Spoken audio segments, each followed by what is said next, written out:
മഹാരാഷ്ട്രയിൽ വരാനിരിക്കുന്ന സംസ്ഥാന തെരഞ്ഞെടുപ്പിന് മുന്നോടിയായി നടന്ന തെരഞ്ഞെടുപ്പിൽ 10ൽ 8 സീറ്റിലും ബി തോൽക്കുകയാണ് ഉണ്ടായത്. ഇത്തരത്തിൽ ഒരടി ബി ഒരിക്കലും പ്രതീക്ഷിച്ചതല്ല. അല്ലെങ്കിലേ കയ്യാലപ്പുറത്ത് തേങ്ങാ പോലെ നിൽക്കുന്ന ഒരു ഭരണമാണ് മഹാരാഷ്ട്രയിൽ ബി നേതൃത്വത്തിലുള്ള മഹായുതി സഖ്യത്തിന്റേത്. അവിടെ തമ്മിൽ തല്ലും സ്ഥാനാർത്ഥി നിർണയത്തിൽ ചേരിപ്പോരും ഒക്കെ തുടരുന്നതിനിടയിലേക്കാണ് ബി ഈ തോൽവിയും എത്തുന്നത്. അതേസമയം ഇവിടെ വിജയിച്ചു കയറിയതാകട്ടെ ഉദ്ധവ് താക്കറെയുടെ മകൻ ആദിത്യ താക്കറെയുടെ ടീമാണ്. ആദിത്യ താക്കറെ ബി തറ പറ്റിക്കുമെന്ന് ശപഥം ചെയ്തിരുന്നു. അവിടെയാണ് ഇത്തരത്തിൽ ആദിത്യ താക്കറേക്ക് ആശ്വാസമായിട്ട് ഒരു തെരഞ്ഞെടുപ്പ് ഫലം വരുന്നത്. അതും നവംബറിലോ ഡിസംബറിലോ മഹാരാഷ്ട്രയിൽ തെരഞ്ഞെടുപ്പ് വരുമെന്ന് ഉറപ്പിച്ചു നിൽക്കുന്ന ഒരു സമയത്തുകൂടെ. മാത്രമല്ല ഇവിടെ ബി വട്ടപൂജ്യമാകുമെന്നുള്ള റിപ്പോർട്ടുകളും പുറത്തു വരുന്ന ഒരു നേരം കൂടിയാണ്. മുംബൈയിൽ സർവകലാശാല സെനറ്റുകളിലേക്ക് നടന്ന തെരഞ്ഞെടുപ്പിൽ തകർന്നടിഞ്ഞത് ബി വിദ്യാർത്ഥി വിഭാഗമായ ABVP. ഫലം പുറത്തു വന്നപ്പോൾ സ്ഥിരമായി വിജയിച്ചുവെന്ന് സർവകലാശാലകളുടെ പ്രകടനം ആവർത്തിക്കാൻ ABVPക്ക് കഴിഞ്ഞില്ല.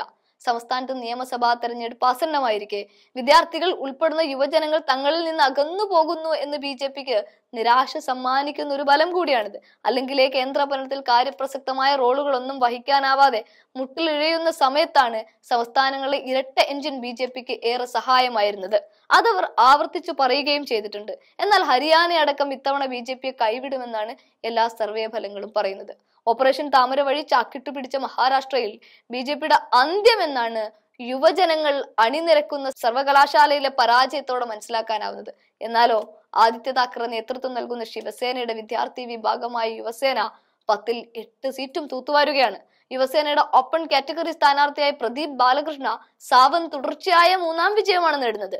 അതേ വിഭാഗത്തിൽ 1246 വോട്ടുകൾക്ക് മിലിന്ദ് സദം വിജയിച്ചപ്പോൾ വാശിയിൽ നിന്നും അൽപേഷ് ബോയർ 1137 വോട്ടുകൾ നേടി വിജയിക്കുകയാണ്. യുവസേനയുടെ ശശികാന്ത് സോറും ഹാട്രിക് വിജയം നേടുന്നുണ്ട്. സംവരണ മണ്ഡലങ്ങളിൽ 5 യുവസേനാ സ്ഥാനാർത്ഥികളും വിജയിച്ചു. മുൻ സെനറ്റിന്റെ കാലാവധി 2022 ഓഗസ്റ്റിൽ അവസാനിച്ചിരുന്നു. പിന്നീട് സെപ്റ്റംബർ 24 മുംബൈ യൂണിവേഴ്സിറ്റി രജിസ്റ്റർ ചെയ്ത ഗ്രാജുവേറ്റ് മണ്ഡലത്തിലേക്കുള്ള തെരഞ്ഞെടുപ്പ് നടന്നത്. ഞങ്ങളുടെ സമീപനത്തിൽ ചില പിഴവുകൾ ഉണ്ടായി, തീർച്ചയായും ആത്മപരിശോധന നടത്തും. ABVP സംസ്ഥാന സെക്രട്ടറി സങ്കൽപ് ഫൽദേശായുടെ വാക്കുകളാണിത്. അതും വിജയിച്ച സ്ഥാനാർത്ഥികളെ അഭിനന്ദിച്ചുകൊണ്ടാണ് ഒരു രക്ഷപ്പെടൽ എന്ന മാർഗം എന്നോണം ഇത് പറഞ്ഞു വെക്കുന്നത്. എന്തായാലും മഹാരാഷ്ട്ര തെരഞ്ഞെടുപ്പിലേക്ക് പോകാൻ മാസങ്ങൾ ബാക്കി നിൽക്കുമ്പോൾ യുവജനങ്ങൾ അണിനിരക്കുന്ന തെരഞ്ഞെടുപ്പിൽ തോറ്റത് എന്തുകൊണ്ടും ബി പരാജയത്തെ തന്നെയാണ് നേരിട്ട് കാണിക്കുന്നത്. 10ൽ 8 സീറ്റിലാണ് തോറ്റിരിക്കുന്നത്.